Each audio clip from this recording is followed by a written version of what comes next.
నమస్తే, నా పేరు రజని. మీరు చూస్తున్నారు ఎన్ఎస్ఆర్ న్యూస్. పవన్ కళ్యాణ్ సినీ నటి పూనం కౌర్ మధ్య స్నేహం మళ్ళీ చిగురించనుందా?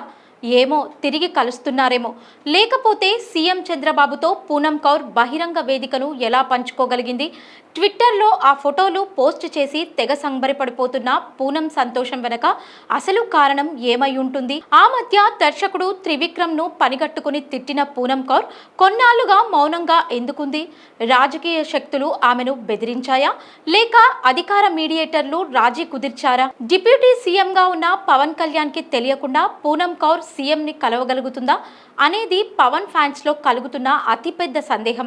పూనం పవన్ త్రివిక్రమ్ల ట్రయాంగిల్ లవ్ స్టోరీ ఏంటో తెలియాలంటే మా వీడియోను చివరి వరకు చూడండి. పవన్ కళ్యాణ్, పూనం కౌర్ ఈ జంట పేర్లు సోషల్ మీడియాలో ఎప్పుడూ సందేహాస్పదమే. పూనం కౌర్ ఇండైరెక్ట్ గా తిట్టేది పవన్ కళ్యాణ్నే అని అనేక మంది నెటిజన్ల నమ్మకం. త్రివిక్రమ్ అయితే డైరెక్ట్ గానే తిడుతుందనేది ఆమె పెట్టే ట్వీట్లను బట్టి అందరికీ తెలిసిన విషయమే. అయితే ఇప్పటికీ మిస్టరీగా ఉన్న విషయం ఏంటంటే పూనం కౌర్, పవన్ కళ్యాణ్, త్రివిక్రమ్ ఈ ముగ్గురి మధ్య ఏం జరిగిందనేది. ఈ విషయంలో పూనం కౌర్ ప్రతిసారి ఇండైరెక్ట్ గా మాట్లాడడం తప్ప నాకు జరిగిన అన్యాయం ఇది అని ఎప్పుడూ ఓపెన్ గా చెప్పలేదు. కానీ సోషల్ మీడియాలో మాత్రం పలు రకాల చర్చలు జరుగుతున్నాయి. ఒక దశలో పూనం కౌర్ కి పవన్ కళ్యాణ్ ఫ్యాన్స్ నుంచి ప్రాణహాని ఉందనే ప్రచారము నడిచింది.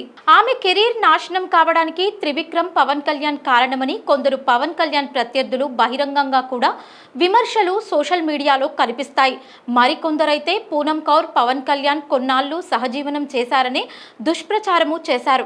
అయితే సహజీవనం అనే మాట నిజమో అబద్ధమో తెలియదు, కానీ సోషల్ మీడియాలో మాత్రం నానా రచ్చ జరిగింది.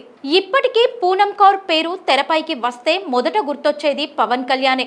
ఈ నేపథ్యంలో పవన్ కళ్యాణ్ డిప్యూటీ సీఎం కావడం, రాజకీయంగా ఫుల్ స్వింగ్ లో ఉన్న సమయంలో పూనం కౌర్ ఓ వేదికపై చంద్రబాబుకు గిఫ్ట్ ఇస్తూ ఫోటో దిగడం, ఆ ఫోటోలను తన ట్విట్టర్లో రిలీజ్ చేయడంతో మళ్ళీ పూనం కౌర్, పవన్ కళ్యాణ్ విషయం హాట్ టాపిక్ గా మారింది.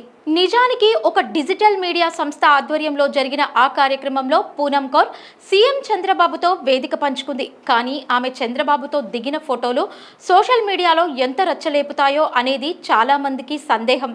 మా వీడియో మీకు నచ్చినట్లయితే లైక్ చేయండి, షేర్ చేయండి, సబ్స్క్రైబ్ చేయండి.